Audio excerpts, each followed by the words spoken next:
They could pick off our men as they pleased. Richard Schaefer is reading aloud a letter written over 150 years ago. Sharpshooters found it out and finally shot one of their men from McCrary's front room. His great-grandfather, John Rupp, wrote the letter just days after Union and Confederate troops clashed on the fields of Gettysburg. Makes you feel like you're almost there. Makes you feel like part of the battle, you know?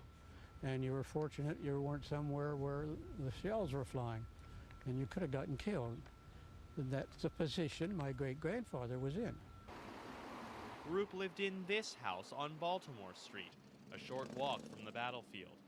When cannonballs began flying overhead, Rupp led his family through the streets, guiding them to a neighbor's house far away from the heat of the fighting.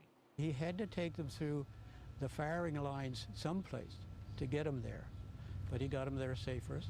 Meanwhile, Rupp returned alone to Baltimore Street, hoping to guard his home as best he could. He hid himself in the basement for 3 days, but he could tell what was going on around him. Confederates were on the back porch shooting.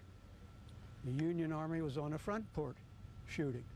The battle left the house all but destroyed, and Rupp spent the next several years rebuilding it on the old foundation. This is my house. I'm staying to protect my property.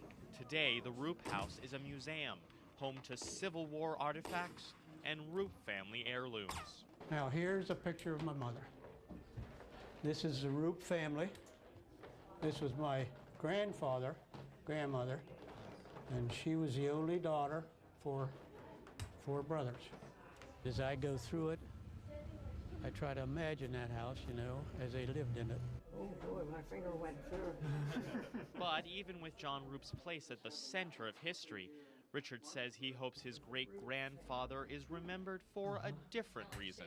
He was a good neighbor and a good family man.